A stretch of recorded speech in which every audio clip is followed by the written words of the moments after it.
El mito de Cristo se fue estructurando a partir de Pablo de Tarso y alcanzó su culminación entre los siglos IV y V, cuando en los concilios de Nicea, 325, Constantinopla, 381, Éfeso, 431, y Calcedonia, 451, los obispos se ocuparon de formular el símbolo de fe o credo y definir la naturaleza divina de Cristo. Si Jesús es preexistente o no, si su divinidad es eterna o se manifestó en un momento dado, si está constituido de la misma esencia que el Padre, si realmente se encarnó como hombre, fueron asuntos que provocaron agrios debates episcopales. Y es que el cristianismo nunca mantuvo uniformidad a nivel doctrinal, sino que coexistieron distintas tendencias cristológicas. Los arrianos, por ejemplo, sostenían que Jesús no era un ser divino sino una perfecta criatura. Los adopcionistas consideraban que Jesús era un hombre normal hasta que al bautizarse fue adoptado como hijo de Dios, y así una larga lista. Finalmente, el concilio de Nicea estableció tras no pocos sobornos, traiciones y pugnas para desterrar las creencias arrianas, que Jesús es consustancial al Padre, unigénito, eterno, engendrado, no creado, se hizo hombre por obra del Espíritu Santo, resucitó al tercer día, subió al cielo y está sentado a la derecha de Dios Padre. Si alguien no lo aceptaba así era acusado de anatema. Sin embargo, la discusión se mantuvo durante varios concilios más, ya que la idea de la Trinidad, una adaptación de antiguas concepciones trinitarias egipcias, persas, resultaba bastante controvertida y no era fácil llegar a un consenso, al igual que sobre la maternidad divina de María proclamada en el concilio de Éfeso. Pero hasta Calcedonia, el arrianismo, el nestorianismo y el monofisismo no serían rechazados totalmente como herejías, tras quedar confirmada la fórmula de fe que ha perdurado hasta nuestros días, y que sostiene que en Jesús hay dos naturalezas, divina y humana, pero una sola persona divina. Durante el siglo III, las religiones paganas aún seguían manteniendo su fuerza por todo el Imperio Romano. Y si se impuso el cristianismo fue gracias al apoyo que recibió del despiadado emperador Constantino a través del Edicto de Milán, en el año 313, y, sobre todo, al ser adoptado como religión de Estado por el emperador Teodosio, en el año 380. A partir de ese momento, el grupo cristiano imperante y mayoritario, de preferencia paulina, se encargó de luchar contra las ideas heréticas. Nacía así la Iglesia Católica con toda su maquinaria dogmática. Lo curioso es que algunas de esas ideas heréticas fueron consideradas ortodoxas en un principio, para luego más tarde, pasar al bando de las heterodoxas. Y viceversa, ideas heterodoxas que pasaron a ser aceptadas oficialmente. Había intereses en juego, y a veces mucho dinero. En aquellos primeros concilios hubo auténticas trifulcas por defender determinados dogmas, y más de un obispo fue golpeado y hasta asesinado. El obispo Gregorio Nacianceno, en un gesto que le honra, abandonó el concilio de Constantinopla dejando la siguiente nota: no me sentaré yo en uno de estos concilios de patos y gansos, volaré lejos de cada reunión de obispos. De los numerosos evangelios existentes, unos fueron considerados canónicos, mientras que otros fueron rechazados como apócrifos. Y algunos que fueron desechados al principio, luego fueron aceptados nuevamente. Hasta que llegó Ireneo, obispo de Lyon, y eligió los 4 que hoy conocemos. Los evangelios apócrifos se contabilizan en torno a los 70. El evangelio es la columna de la iglesia está extendida por todo el mundo tiene 4 regiones, y conviene, por tanto, que haya también 4 evangelios, afirma el apologista. La verdad es que actualmente sigue sin haber consenso ideológico entre los cristianos, pues existen grupos de todo signo, defendiendo cada uno su propia verdad. Hoy se cuentan, como mínimo, unas 500 confesiones cristianas de cierta envergadura, explica el investigador Antonio Piñero. Parece empresa titánica e imposible luchar contra esa variedad, pues la diversidad polimorfia pertenece a la esencia del cristianismo. Sin embargo, es posible que todos los cristianismos coincidan en un error: aceptar la historicidad de Jesús. Hechos de los Apóstoles que componen el Nuevo Testamento, vemos el proceso de historización que sufre la figura de Jesús. Así pues, según mis indagaciones, el Jesús histórico se inventó a raíz del Cristo mítico. No al revés, como algunos eruditos han sostenido para poder fundamentar una presunta base real, por mínima que sea los llamados ebemeristas. Fue la historia humana la que se añadió alrededor de la divinidad, y no un ser humano al que se convirtió en divino, aseguraba Gerald Massey en The Historical Jesus and the Mythical Christ. El teólogo catalán Llogar Pujol, que también ha analizado las fuentes mitológicas egipcias y su vínculo con el cristianismo, Sostiene que los evangelios fueron compuestos por eruditos sacerdotes judeo-egipcios del templo de Serapis en Saqqara, Egipto, tradujeron palabra por palabra textos egipcios. En un texto egipcio del año 1000 a.C. conocido como Oración del Ciego, ya se encuentran los precedentes del Padre Nuestro y de las bienaventuranzas que aparecen en los evangelios. ¿Casualidad o plagio? La realidad es que los evangelios elaborados en una fecha más tardía de la que se admite oficialmente carecen de originalidad. Del hombre, dios Mitra, originario de la religión persa, también se tomaron numerosos elementos para recrear la biografía de Jesús, como la fecha de su nacimiento, el 25 de diciembre, o el número de sus discípulos, 12. Sorprende la frase pronunciada por Mitra y que tan familiar resulta para los cristianos: quien no coma de mi cuerpo ni beba de mi sangre, haciéndose uno conmigo y yo con él, no se salvará. La teofagia, comerse a Dios, era una alegoría muy común en todas esas antiguas doctrinas mistéricas. Consultando las fuentes.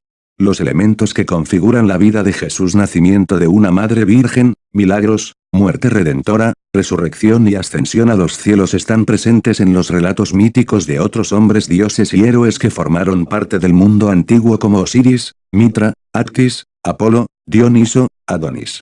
El personaje de Jesús está en realidad basado en estos mitos. Y héroes mucho más antiguos, sostiene la arqueóloga Dorothy Murdoch. Luego, los apologistas cristianos se encargarían de convertir en historia lo que para algunos no era más que una leyenda. Y le dieron carácter de textos sagrados, atribuyéndolos a supuestos discípulos de Jesús. Comienza así la verdadera confabulación cristiana. De hecho, puede observarse perfectamente cómo se va reconstruyendo su biografía desde las epístolas de Pablo, que a pesar de estar escritas en un periodo más próximo a la época en que supuestamente vivió Jesús, no aportan nada sobre su nacimiento, enseñanzas y pasión, centrándose exclusivamente en el Cristo crucificado y resucitado, hasta el último evangelio, el de Juan, que ofrece numerosos elementos biográficos y milagrosos. Por tanto, de los textos más antiguos a los más modernos incluyéndolos, recordemos asimismo que en el lugar donde se erigió la Basílica de San Pedro del Vaticano, antes existió un santuario del dios Mitra. El cristianismo absorbía así a un gran competidor que le duró hasta el siglo IV. Dioniso, deidad griega que fue considerado salvador e hijo de Dios, resucitó al tercer día y ascendió a los cielos. Llama la atención que en su culto se realizara un ritual con pan y vino. Por su parte, Actis, divinidad a la que se rendía culto en Frigia, fue representado como un hombre clavado a un árbol. Su muerte también fue expiatoria y su cadáver no se encontró en la tumba, ya que había resucitado al tercer día. No es extraño creer que todos estos detalles fueran posteriormente asimilados a la figura de Cristo. Con la diferencia de que los adoradores paganos no dieron carácter histórico a sus dioses, y los cristianos sí a su Dios. Y cómo se defendieron los primeros apologistas cristianos ante la acusación de plagio diciendo que esas coincidencias eran obras del diablo, al anticipar la historia de Cristo en falsas doctrinas para confundir a la gente. El Nuevo Testamento está repleto de incorrecciones y añadidos posteriores, calculándose que una tercera parte son pseudoepigrafías. Además, no se ha conservado ningún original, sino copias de otras copias, que han pasado por decenas de manos para ser traducidas y retocadas a múltiples lenguas. También se insertaban frases en los textos sagrados, interpolaciones, o bien se eliminaban partes que no interesaban. Está más que comprobado que los pasajes que comprenden desde Mac. 16, 9, hasta el final, concernientes a las apariciones tras la resurrección y la ascensión, están modificados, ya que fueron agregados con posterioridad. Y serias dudas existen también sobre el pasaje, Mt 16, 18, yo te digo que tú eres Pedro y sobre esta piedra edificaré mi iglesia y las puertas del infierno no prevalecerán contra ella, puesto que durante los 3 primeros siglos de nuestra era no ejerció influencia. Fueron una interpolación tardía estas extrañas palabras que en absoluto encajan en la predicación de un Mesías que anunció el inminente fin de los tiempos y que no aparecen citadas en el primer evangelio. Es muy probable. Su añadido guardaría una intención obvia, probar que el papado fue instituido por Jesús. Por otro lado, los 4 evangelios cuyos autores en ningún momento fueron testigos de los hechos caen en profundos errores y contradicciones. No hay verosimilitud alguna. Son incapaces de ponerse de acuerdo en la genealogía de Jesús, en la fecha y lugar de su nacimiento, en el tiempo que duró su ministerio público, en los testigos de la crucifixión, en el número de personas que le presenciaron resucitado, y en el día y lugar en que ascendió a los cielos. Tampoco existe constancia de la existencia de Nazaret en tiempos de Jesús, sino siglos más tarde. Y mucho menos que Herodes se entretuviera asesinando niños. Las interpolaciones también se realizaban sobre obras históricas, con el fin de dar credibilidad a la historicidad de Jesús. Eusebio de Cesarea incluso difundió una carta presuntamente escrita por Jesús a Abgaro, rey de Odesa. El falso texto lo publicó en su Historia Ecclesiae, una obra escrita a principios del siglo IV que hoy goza de muy poca fiabilidad, aunque durante mucho tiempo fue consulta obligada para los historiadores. Precisamente, Eusebio es acusado de ser el falsificador que introdujo las dos interpolaciones en la obra Antigüedades Judías, del historiador judío del siglo I Flavio Josefo, tan citada por muchos como una de las principales referencias no bíblicas sobre Jesús. El párrafo principal dice así: por este tiempo vivió Jesús, un hombre excepcional, ya que fue un hacedor de milagros portentosos y un maestro para los hombres que reciben la verdad con gozo. Atrajo a muchos judíos y a muchos gentiles además. Este era el Cristo. Desde entonces hasta nuestros días, continúa el linaje de los que por su causa reciben el nombre de cristianos. Dicho texto, conocido como Testimonium Flavianum por los especialistas, no tiene la menor consistencia. Es claramente apologético. El escritor judío no hubiese hablado de Jesús en esos términos elogiosos y no sigue la línea del resto de la obra. Una indecente falsificación, y muy estúpida, además, en palabras del obispo inglés del siglo VIII William Warburton. La verdad es que Josefo, a pesar de recoger en sus escritos los hechos más significativos de la historia del pueblo judío, no hace la menor mención de Jesús ni de sus discípulos. Téngase además presente que ningún apologista cristiano anterior a Eusebio citó dichos fragmentos. Lo cierto es que ninguno de los antiguos padres de la Iglesia hace mención de esta supuesta cita de Josefo que, de haberla conocido, la hubieran citado de mil amores en su lucha contra los judíos, afirma el reputado filólogo y teólogo alemán Karl-Heinz Dessner. Sin embargo, comienzan a citarse a partir del siglo IV, cuando ya se intercalaron en las traducciones. Y esa misma táctica se empleó en la obra Anales de Tácito. Valía cualquier argucia con tal de difundir a toda costa la doctrina cristiana. Y es que hay un silencio total sobre Jesús en las obras de los historiadores judíos y romanos del primer siglo de nuestra era. Filón, Suetonio, Tácito, Plinio el Viejo, Plutarco. Nadie se molesta en citarle. Ninguna persona culta de su época le menciona en ningún escrito, subraya la historiadora Bárbara Walker. Las únicas fuentes son, por tanto, los evangelios, que no pueden ser considerados libros históricos. Los apologistas cristianos estaban más obcecados por defender la existencia de Jesús que por transmitir sus presuntas enseñanzas. Si hubiese garantía de que Jesús existió, ¿por qué esa insistencia en convencer al pueblo? ¿Acaso se actúa igual con otros personajes de la historia? Resultaría absurdo. Lo irónico es que esos padres de la Iglesia jamás aportaron pruebas, sino afirmaciones insostenibles, acompañadas de amenazas de condena eterna si se dudaba de la historicidad de Jesús. Del mito a la historia. Pablo, el verdadero fundador del cristianismo, convirtió la resurrección de Cristo en el núcleo de la fe cristiana. Ahí tenemos ya, en palabras de Gonzalo Puente Ojea, la ficción teológica que abrió el camino para una nueva religión, el cristianismo.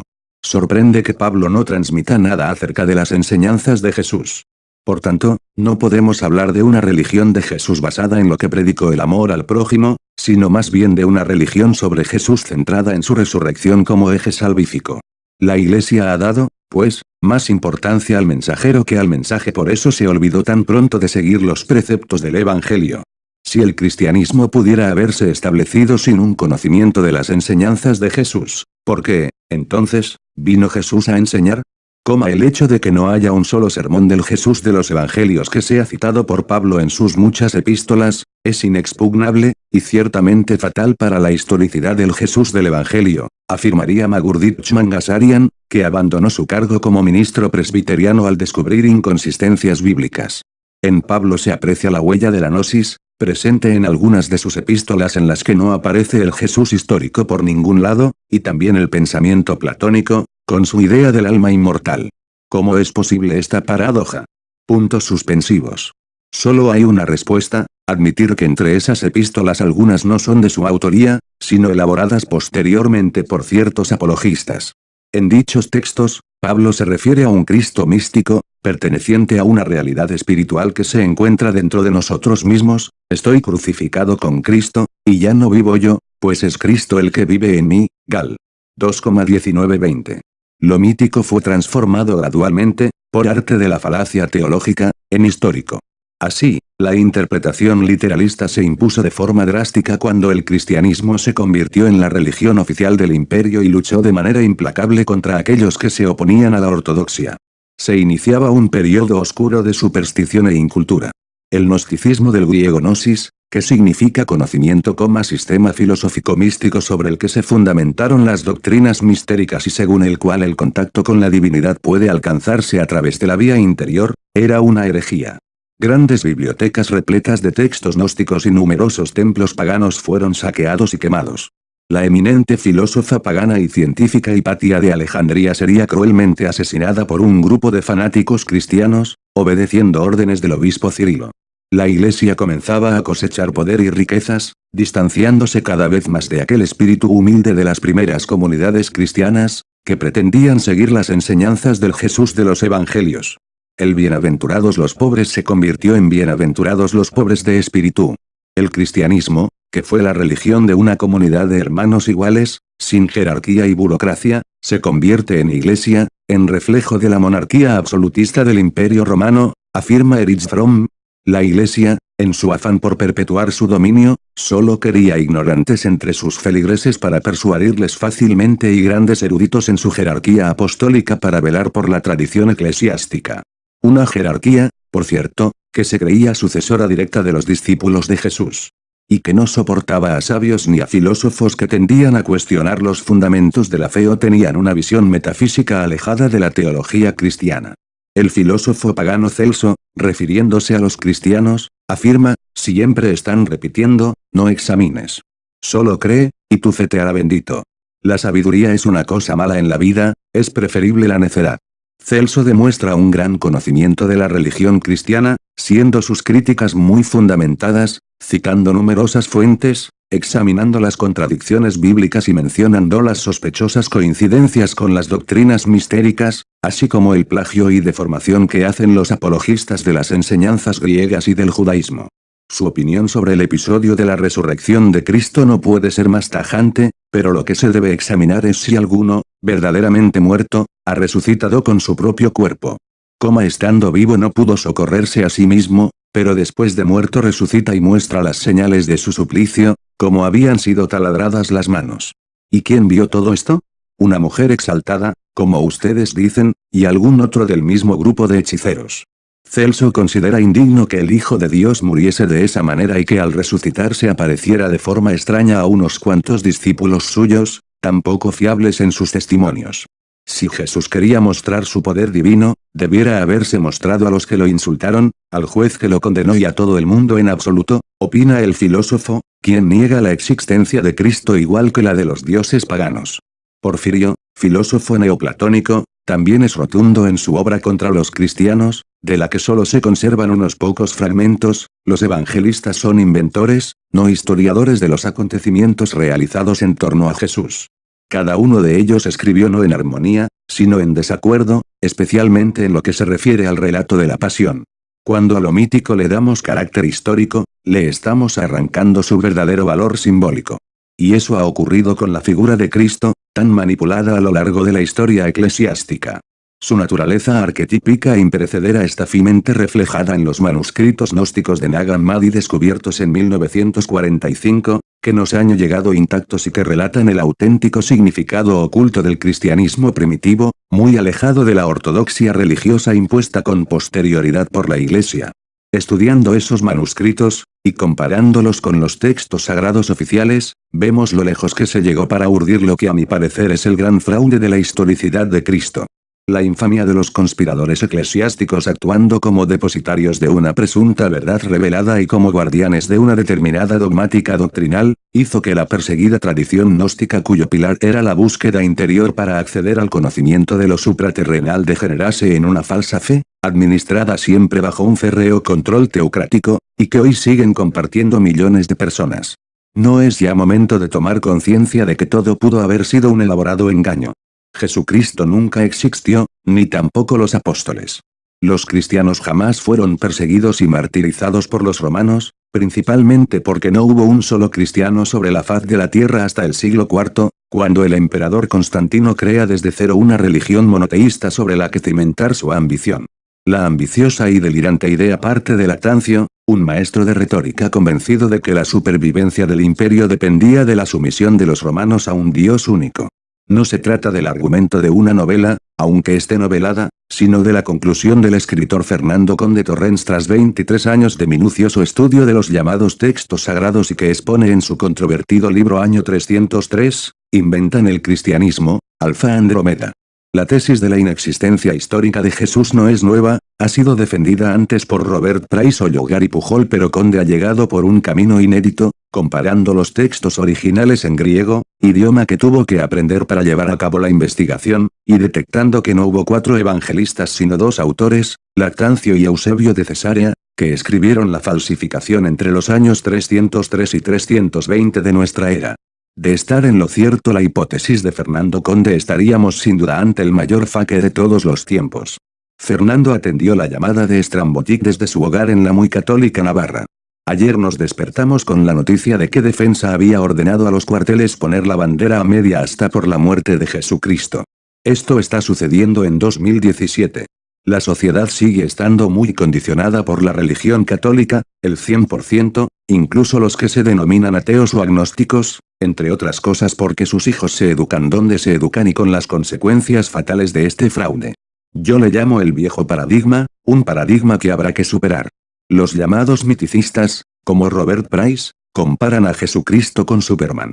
Celebrar el nacimiento de Jesucristo sería el equivalente de celebrar el de Superman. O el de Batman, o el de Indiana Jones, claro. En literatura no cuesta nada inventar. El papiro lo aguanta todo. Porque no se ha desmantelado esta enorme falsificación en 1700 años.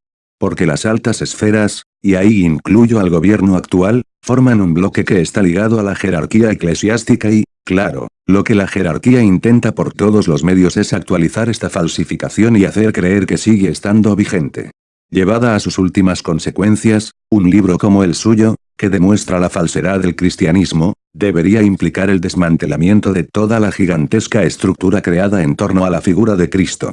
Efectivamente, si la sociedad asume que Jesucristo no existió, ni ningún apóstol, ni hubo mártires, se producirá eso que tú dices, pero eso es solo el paso previo.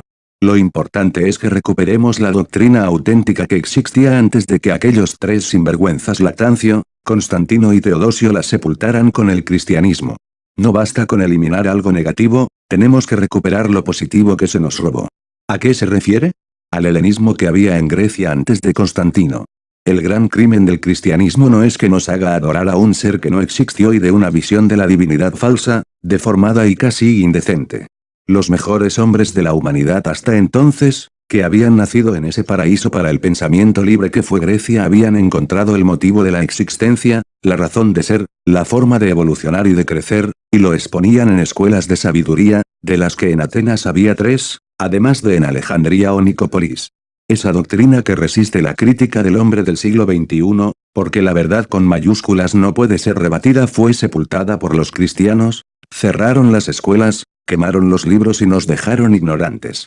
A cambio, nos dieron una doctrina majadera y en eso estamos, 52 generaciones después, carentes de herramientas para la vida. Espero que Occidente sea capaz de decir no solo esto es falso sino también esto es auténtico y recupere lo que perdió con Constantino y compañía. La victoria del dogma sobre la razón. Punto. Y de la victoria del fanatismo y la intolerancia sobre la ciencia, la inteligencia y la evolución, que era lo que pretendía Sócrates, y otros antes que él, empezando con Pitágoras en el 500 a.C. Entre esa fecha y el 300 d.C. Ese pensamiento fue progresando y llegó incluso a impregnar a los emperadores filósofos, los antoninos, lo que sería el equivalente a que un hombre sabio estuviera hoy en la Casa Blanca. ¿Era realmente necesario inventar una religión que unificara el Imperio Romano para evitar su desmembramiento? En absoluto.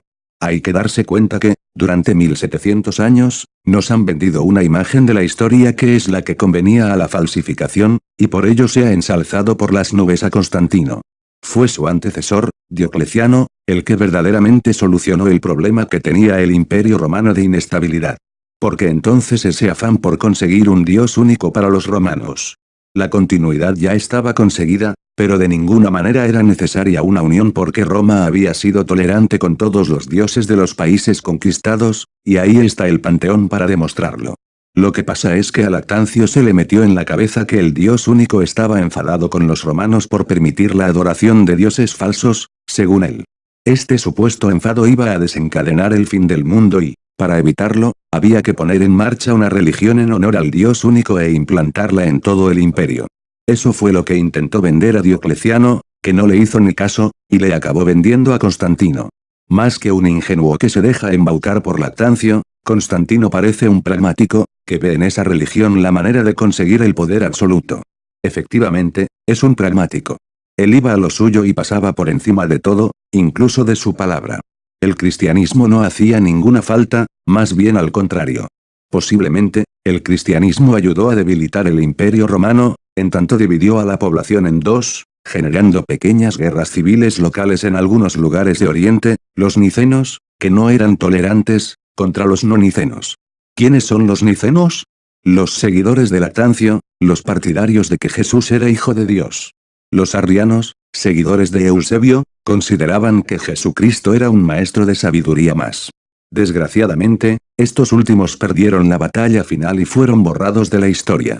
Los nicenos practicaban la intolerancia más obtusa, así que su victoria derivó en que el cristianismo resultante fuera intolerante, quemar los bosques sagrados, derribar los templos y matar a quien no fuese cristiano niceno. Algo parecido a lo que hace hoy el Estado Islámico. Esto deriva de la mentalidad medieval. Si una etnia tiene mentalidad medieva, sucede. La convicción de estar en posesión de la verdad es una exteriorización del fanatismo que tenía Lactancio y que impregnó todo cristianismo. Los reyes no deben estar a meterse con lo que sucede en la cabeza de sus súbditos. Crear una religión desde cero parece muy ambicioso. Y lo es, lo que pasa es que en aquel entonces se podía hacer. El cristianismo es la única religión monoteísta que se ha inventado desde cero, porque los judíos tenían unos textos primitivos que recuperaron cuando estaban en cautividad en Babilonia, porque su continuidad como pueblo peligraba. El Islam no digamos, ahí no hay nada que inventar, pusieron la doctrina que les pareció más conveniente. Pero el cristianismo es la única religión que, con una cara dura impresionante, se ha inventado toda la película. Pero con la habilidad para basarse en el judaísmo, porque ya tenían los cimientos del Antiguo Testamento. En Roma estaban muy mal vistas las nuevas religiones. Lactancio, que sabía eso, lo que hizo fue recurrir a la única religión monoteísta que tenía a mano, que era el judaísmo y que le permitía remontarse hasta los tiempos de la fundación de Roma, incluso más. Robó el Antiguo Testamento a los judíos y creó el Nuevo Testamento. Eso implicaba hacer judío al Hijo de Dios. Lo que hizo fue coger pasajes de la Torá judía y transformarlos para anunciar su llegada. Naranjas de la China, no había ninguna profecía que afectara a Jesucristo. Fueron todo construcciones literarias. ¿Los judíos denunciaron esta apropiación? Cuando en el año 300 se inventa el cristianismo, los judíos están desperdigados por todo el mundo, desde la diáspora del 130, y no pueden racionalizar ni enterarse de lo que está pasando en Roma. Como todos los romanos, caen en el engaño de que Jesucristo existió y que todo fue histórico, e incluso incorporan en sus escritos tardíos, del año 500 a un predicador judío que puede ser Jesucristo. Los documentos escritos que nos legó la historia, mejor cogerlos con pinzas. Así es, la falsificación es totalmente generalizada. Las interpolaciones, que son añadidos espurios, era una práctica habitual. Por eso precisamente se utilizaban los acrósticos ocultos, para tener la seguridad que ese mensaje provenía de esa persona correcta. También las estructuras, había mucho cuidado de que los escritos importantes, por ejemplo entre soberanos, tuvieron garantías de no haber sido falsificados. También se escribían libros con fechas anterior a la real, lo que da pábulo a falsas profecías. Por tanto, entre el año 0 y el 303 no existió ninguna persecución a los cristianos. Es que no había cristianos. Hay un indicio de esto, en los libros de Lactancio y Eusebio eran ángeles de Dios, se dejaban matar y aceptaban el martirio, pero cuando los cristianos de verdad tomaron el poder con Teodosio eran ellos los que quemaban templos paganos y destruían estatuas. Leyendo el libro da la sensación de que Eusebio, uno de los falsificadores, está enviando un mensaje en clave al futuro. Y que el receptor de ese mensaje eres tú. Nadie había estudiado hasta entonces estos anagramas con la firma Simón que Eusebio introduce en las versiones griegas de los evangelios. Esto es completamente desconocido.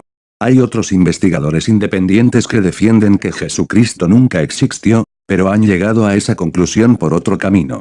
Los ortodoxos les llaman miticistas porque su proceso es comparar los mitos fundacionales de Hércules o de Mitra con la historia que sabemos de Jesucristo. Otros investigadores han actuado por comparación de textos, como el Dr. Yogari Pujol, que ha comprobado que en los textos egipcios sagrados se encuentran el 70 u 80% de los evangelios.